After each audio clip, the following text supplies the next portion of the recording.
3 raisons pour visiter le pays. Moi, je dirais la beauté des paysages et de la météo. Une concentration incroyable de patrimoine. Bon, là, c'est vrai, c'est un gros cliché, mais moi, en première italienne, j'adore. Bah, c'est la bouffe, quoi. Et je rajouterais le savoir-vivre des Italiens, donc l'aspect décontracté. Pour nous, rien n'est jamais trop grave.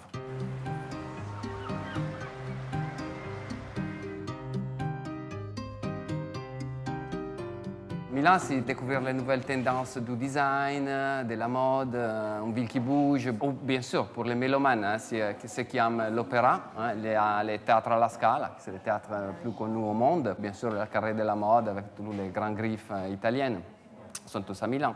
Et les Milanais sont beaux. Ils sont beaux, les Milanais. À partir de 18h, ils se rhabillent, ils sortent. C'est un spectacle. On prend l'apéro, et l'apéro est vraiment milanais. On paye juste les boissons. Et on mange tout ce qu'il y a sur le comptoir. Et c'est énorme. Et c'est bon. Plein de pizzas, des pâtes, de tout ce que vous voulez. Hein. Et c'est tout gratuit. Vous payez juste les boissons. Les lacs italiens sont magnifiques. C'est à une demi-heure de Milan. C'est vraiment les Alpes qui se jettent dans les lacs. Donc déjà, le cadre naturel est magnifique. Il y a tous les très beaux villas, les palais de la noblesse italienne. Ouais. Et il y a parmi les plus beaux hôtels du monde. Il y a la Villa d'Este.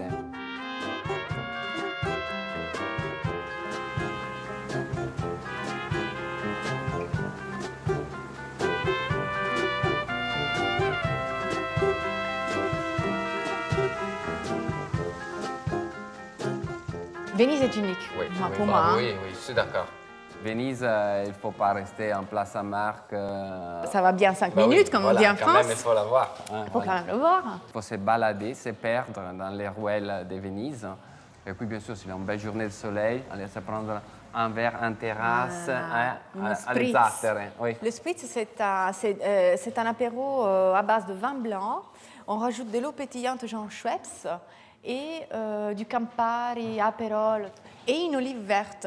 Tous les Vénitiens boivent ça à 18-19 heures. Un spritz après l'autre, ça se boit très vite, et après on se retrouve dans le canal.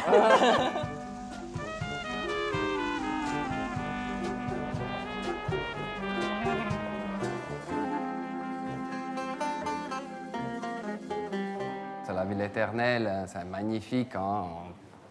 Forcément, c'est une des plus belles villes au monde.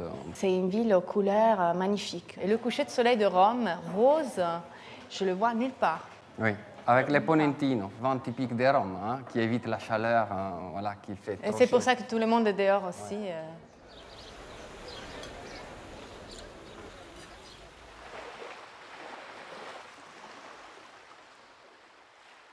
La côte amalfitaine, c'est pour de la plongée, pour les paysages, la randonnée, pour passer du temps sur son balcon face à la mer dans un bel hôtel. Pour profiter des bels hôtels qu'il y a. Profiter des beaux hôtels, pour profiter des villages visités.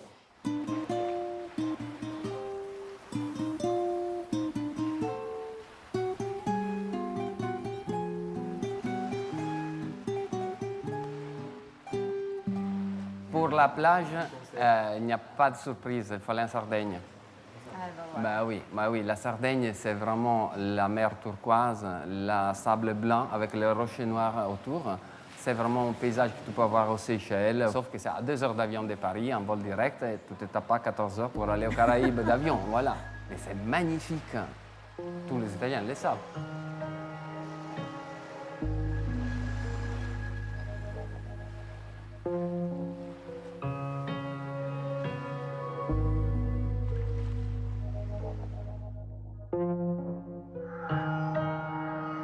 Chaque portion de Sicile, même si c'est une petite île en Méditerranée, est un trésor culturel en soi.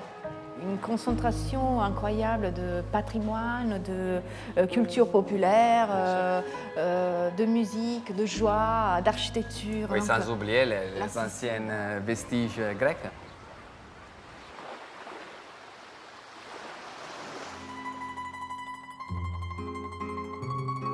Si je devais citer une adresse à la campagne, c'est la Lama di Luna.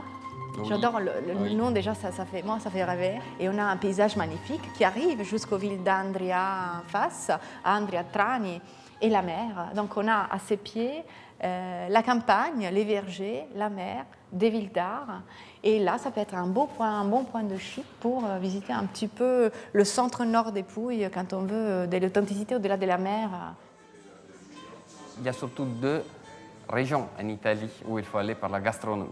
La première, c'est l'Emilia-Romagne, tout ce que c'est côté Si on veut tomber dans le cliché, ok. Et Parme. Mais non, tu parles cliché. Pour moi, c'est la meilleure charcuterie au Oui, monde. oui, génial. Mais moi, je viens de Rome. Mon Ma marché guarda, tu en bas mangi de chez nel moi, c'est piazza magnifique. Amal- Ce qui fait la force de la gastronomie italienne, c'est la simplicité, avec après le savoir-faire, bien sûr, la tradition. Ça fait que tout est bon partout et surtout, dans chaque ville d'Italie, il y a une spécialité. Ah oui, bien sûr. Et chacun dit c'est la meilleure. Mais si on veut goûter à une cuisine qui est ancrée dans la culture romaine, c'est la cuisine juive romaine. Oui. Et il faut aller manger chez les D'Agigetto, Portico Oui, bien d'Ottavia. Voilà. C'est bon, quoi. La dolce vita en Italie, c'est l'art de vivre à l'italienne, avec peu, avec presque rien. On est le roi du monde. C'est-à-dire, il y a du soleil, on sort, on rencontre les copains, on reste à l'extérieur, on se prend un apéro. Qu'est-ce que tu veux de plus ?